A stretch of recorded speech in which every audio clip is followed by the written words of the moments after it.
Hello, everyone, and welcome to the Loudini Rock and Roll Circus interview series. Yes, we are back with another great, fantastic interview for you folks. Today, I'm going to be speaking with music business entertainment attorney John Kellogg, and we're really excited to talk to John today. He's got some great information. He's got a book out, and he's got a website it's an amazing resource for anybody who's in the music business. But before we get to that, pay the light bill here. Thank a few sponsors. I'd like to thank Positively Pittsburgh Live Magazine, Pittsburgh's first internet radio, TV network, and online community magazine and business directory. It's a great place to go if you are looking for different services around the area. It's also an even better place if you are a business and you're looking to get the word out about what you do. Excellent hub, something like 8 million visitors there a month. It's a big site and a great place for you to get your business seen and heard.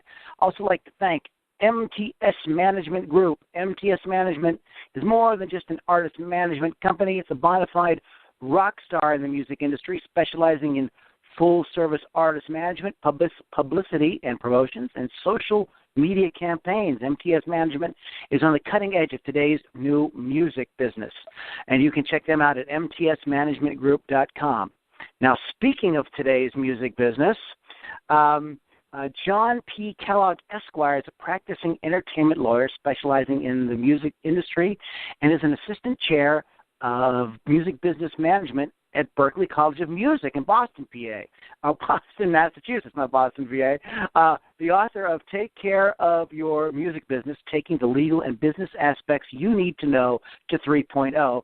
This reached number one in the paperback and general music business category on Amazon.com. He has both developed and taught the first free massive open online course, that's MOOC, on the music business, Introduction to Music Business. And Attorney Kellogg's new free on-demand MOOC Music Business Foundation has launched on Coursera.org platform. John Kellogg, welcome to the Loudini Rock and Roll Circus. Oh, Louis, great being here. It's tricky, particularly speaking with a Pittsburgh native since I'm from nearby Cleveland, Ohio. Nearby Cleveland, Ohio. Let's go back in time, John, because you did some very cool stuff in the music business early on, and you're doing some more amazing stuff now. But tell us about your early days getting into the music business. Well, it's interesting. I got into music really when I went to my first concert when I was 12 years old in Cleveland, Ohio, and this was back in the 60s. And I saw Smokey Robinson and the Miracles, and they were opening up for a great jazz singer at that time, Della Reese, who went on to become a very famous actress in Touched by an Angel as well, but she was a jazz singer at that time. And after I saw that first concert with Smokey, I really got inspired, and I don't know how, I was 11 or 12 years old. And I went home and I started practicing. My dad had a dictaphone at home, and I started singing the Miracle songs on the dictaphone, and my father took it to his office, and his secretary heard it, and he came back home. And he said, "Were you playing with my dictaphone machine?" And he said, "My secretary told me she's heard this squeaky high voice." And I said, "Yes, I was."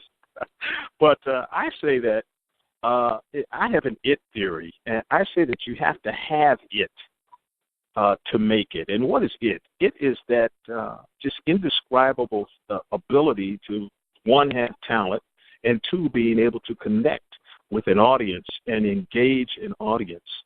And when I was in high school, I was managing a group of 4 vocalists.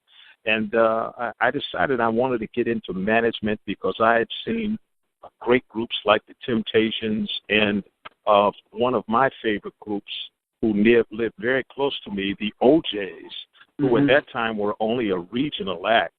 And as a result of that, one day when the group was practicing, the group was trying to perform a song by the Temptations, and the great lead singer of the Temptations, David Ruffin, on one word, started at one point and then flipped up an octave.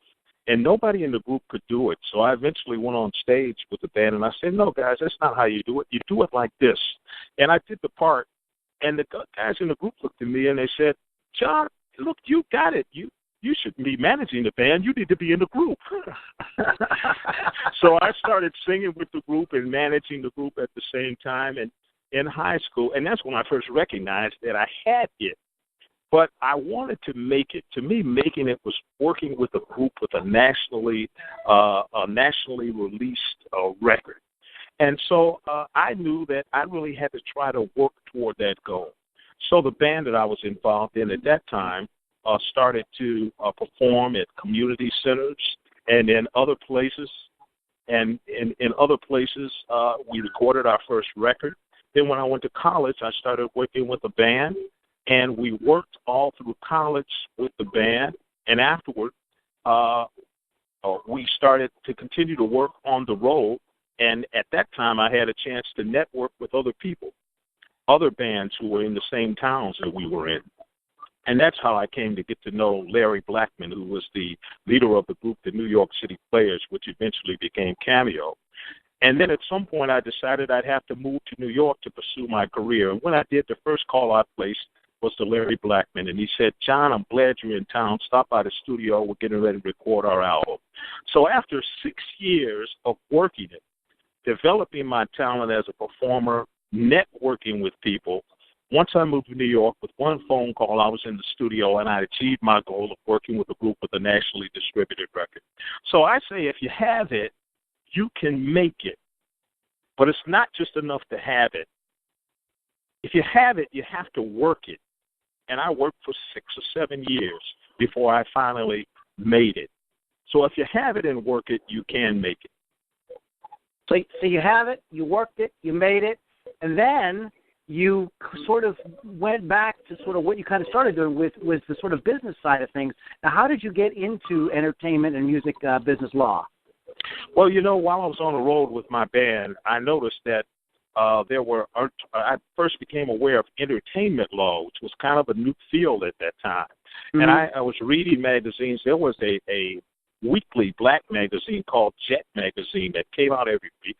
And they had an attorney that had a story written about him. His name was Larkin Arnold, who had become the vice president of black music at Capitol, one of the first black vice presidents of a major label. And that's made me think that, wow, maybe there really is a career beyond just performing. And it sounds like it would be a cool thing to be an entertainment lawyer. So I left the group Cameo after performing with them briefly and recording, and I went to law school. And it was a very difficult decision because, as a matter of fact, the week that I left the group was scheduled to perform as the opening act for Natalie Cole at the Superdome. So, wow.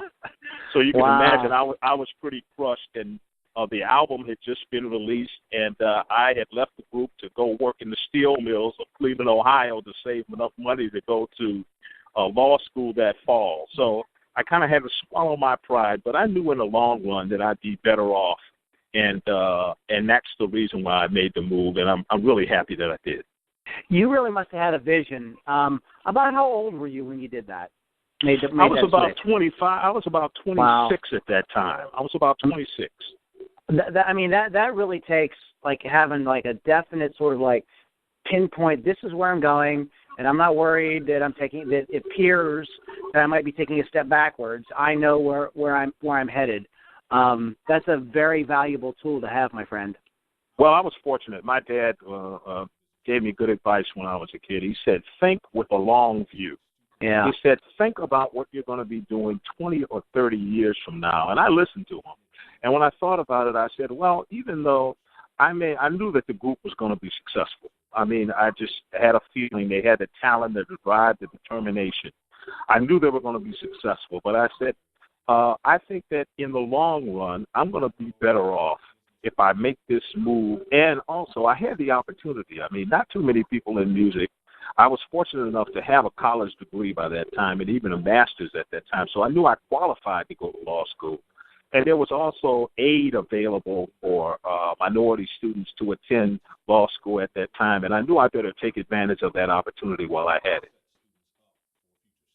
Well, I'm glad that you did, because you've really helped. You've already helped a lot of people with what you have accomplished on the other side of this, and I want to get into that a little bit here. Okay, we're going to talk about your book, but let's talk a little bit about some of the things that artists need to learn about the business side of things, because most of us are pretty clueless on this side of it.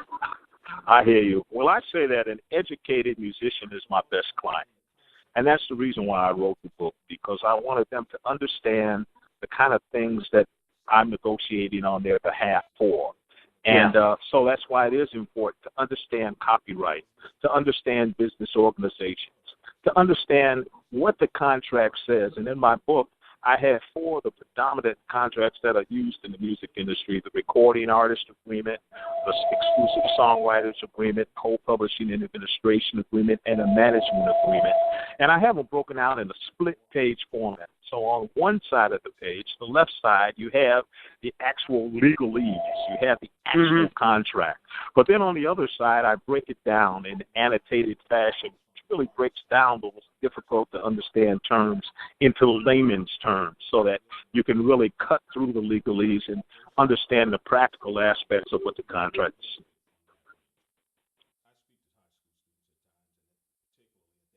Hello? Hey, yes. Hello. You still there? Yeah, I'm still here. Okay, I heard there was some weird howling or beeping noises, and then you trailed off there for a second. Wow. It sounds like we lost the connection. I'm sorry. I'm at a location that, I wanted to take the best advantage of it. I hope the noise in the background isn't disturbing you too much. That's fine. So what are so the book has it broken down between, so you get the actual contract, so guys get familiar, artists get familiar with what that looks like, and then you explain, you sort of break it down for them so they understand what they're looking at. Is that how it works? That's exactly it. Yes. Okay. What are the 3 big P's and the importance of each? I got some notes from you on this, so let's go ahead and hit that. Yeah, I have what I call 3 big principles, or I call them 3 big P's for success in today's music industry. The first is powerful product. Powerful product can be a song, it can be a recording, it can even be a live performance, or even a musical app that is just very, very powerful and has great value as a result of the content of it. And that content and that powerful product will last for years and years and years. I use the example of Roberta Flack's song, Killing Me Softly with Your Song, which was released way back in 1970 and 1971. And you heard it again in 1996 when it was used by the Fugees. Right. And it became a big hit again 20-some-odd years later. And time after time, I've seen powerful products stand up to the test of time. So it's important for people to know that you have to put the time in to create great products. The second big P is proper perspective. It's important for artists to understand that you don't, and this is a big misconception, and most artists start off without having a proper perspective. They think if they get one big hit, one big opportunity, they're going to have it made for the rest of their lives. They're going to get rich, in other words. Well, that's not the case. I've been fortunate enough to represent clients who have had 30, 40-year careers. And you can have longevity in this business, and it takes longevity and to build the value of your powerful product.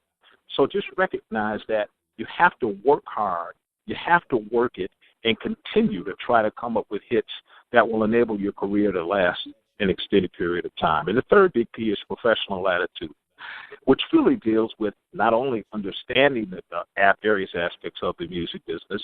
Certainly my students who are studying music business are exhibiting the traits of someone with a professional attitude. But it's also important to respect everyone that you meet in this industry. I say you meet the same people going up that you meet going down. And it's important to develop strong relationships. You never know when that receptionist or record executive is going to take that record executive's place at some point in the future. So if you disrespect them at that level, when they accede to the president's office, you might have a difficult time. So you have to be very careful how you deal with people all up and down the spectrum of your business dealings. What are some of the biggest mistakes that you see artists make today? I think I look at DIY artists, which are in DIY, do-it-yourself, is really becoming a real theme in the music industry now. And artists certainly have the ability to create product at rates that they couldn't before, and I'm talking about production rates. The cost of recording is very inexpensive. You can have a studio in your house. You can have recording booth in your bathroom, in your bedroom. You can distribute your music over the internet and really make it happen. Mm-hmm. DIY is very important, and you can start off in that way. But here's the mistake people make. Once you start to become successful, it's going to go beyond just doing it yourself. You're really going to have a bigger network of people. You're going to have a bigger organization. So I use the term DIO, do it ourselves. And by that I mean the DIY artist that has at some point needs to build a team of talented friends and experienced professionals that they can bring in to assist them in taking their career from one level to the next.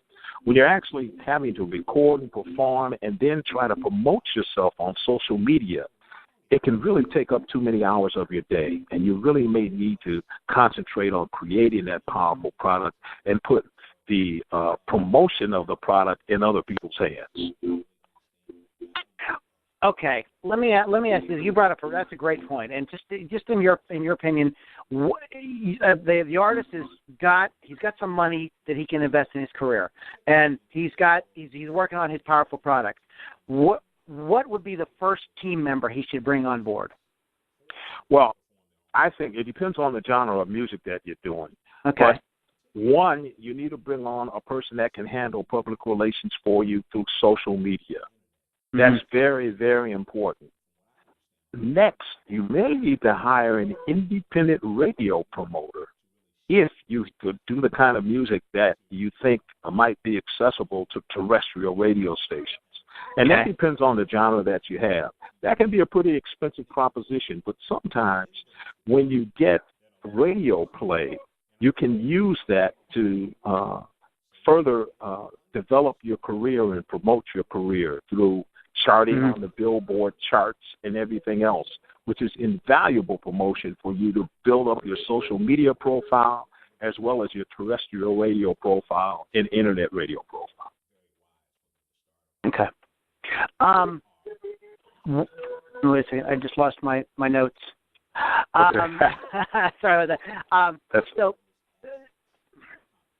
Okay, let me switch gears a little wee bit. Okay, because the music business, since you and I grew up, has changed a lot. And everybody, there's the whole thing with the downloading, and you see these terrifying numbers all the time about actual album sales, and even most people trying to not do anything they can to not pay for the song or pay for music. How important then is publishing when most people aren't even paying for music? Well, I say every time the music gets played, somebody gets paid. Okay. Every time the music gets played, somebody gets paid. And if you're an artist, songwriter, or producer, I say you should get paid, not played. Okay. So it's important to understand that what we're seeing now with streaming is a situation where the royalties don't amount to the amounts that you used to make from the sales of recorded product. But that's simply because we don't have the number of paid subscribers to streaming services that we need to have for that to happen. Spotify and Apple Music and those other types of streaming services pay about 70% of their revenue from ads and subscriptions to the creators of music, record companies, publishers, songwriters, and artists. The problem is we don't have enough people that are subscribing to these services yet. When most people in the industry feel that once we get about 80 to 100 million people subscribing on a monthly basis, then there's going to be more than enough money to make up for the lack of royalties that artists have experienced and are experiencing, and will experience over the next 3 to 4 years as a result of fewer sales of albums and even digital singles. So in the short term, it's going to be very difficult for artists and songwriters. But remember how I said we have to have the proper perspective, that it takes time to develop. I think over the next 7 to 10 years, the people that have powerful product are going to see those royalty rates increase and their earning streams are going to possibly equal and possibly even surpass that of what they did when albums and singles were selling, like they did last decade. Well, this is somebody else has drawn the parallel to this, to when artists performed live and it was broadcast versus records. And then once people started playing records, all of a sudden everybody's revenues went down. Everybody said, "This is the end of the music business. Oh my goodness, the sky is falling." And then what happened? By the 70s and 80s, I mean, you had that was the era of the mega artists, where you could write a song, and some people got really really well compensated for writing some songs. So I see what your point, that we are sort of like in an in-between stage where this really hasn't completely kicked in the way it eventually could.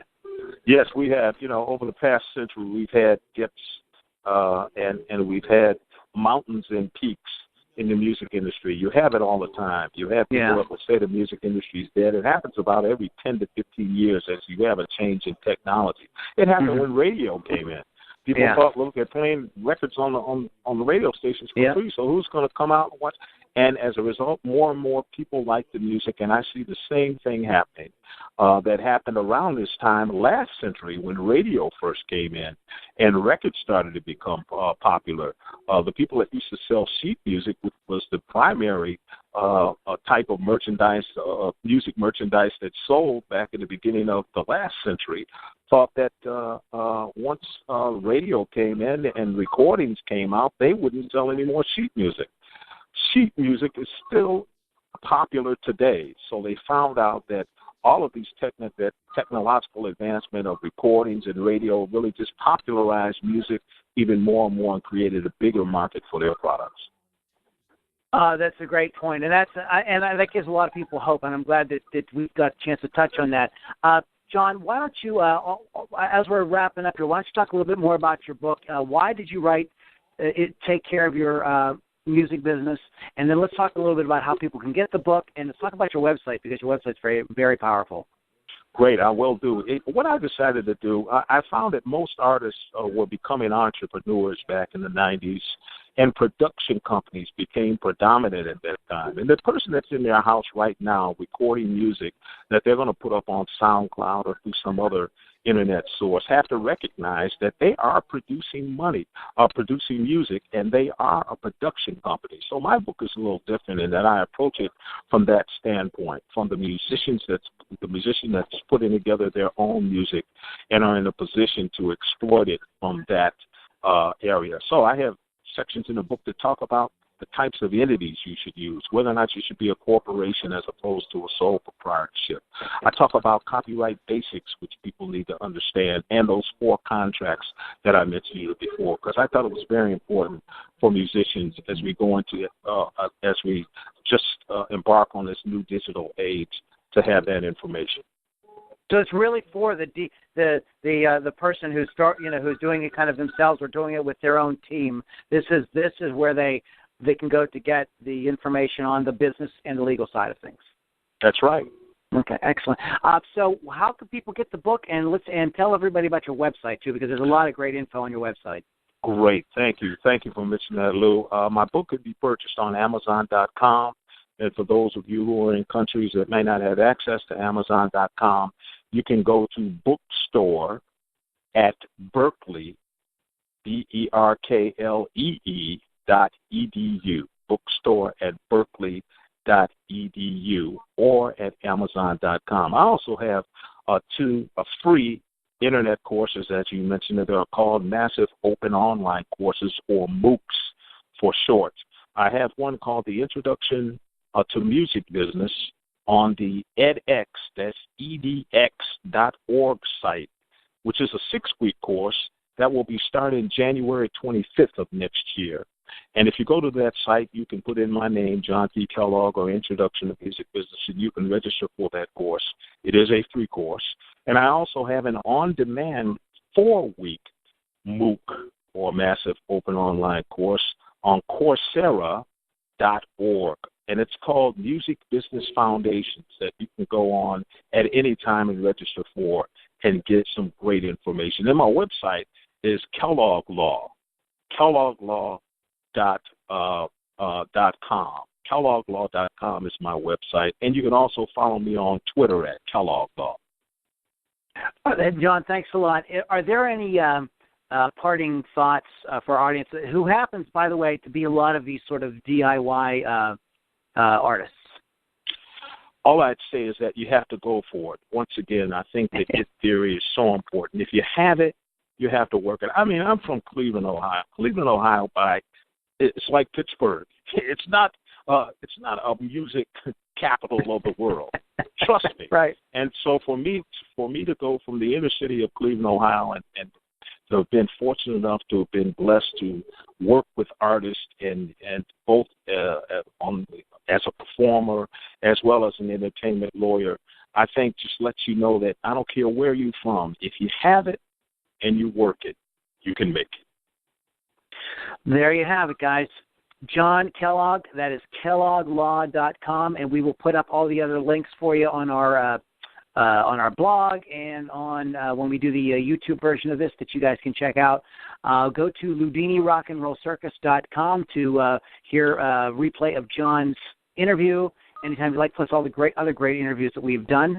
Once again, I'd like to thank our sponsors, MTSManagementGroup.com. If you're an artist and you're looking to get some professional services, get some people on your team, this is a place you might want to check it out, MTSManagementGroup.com.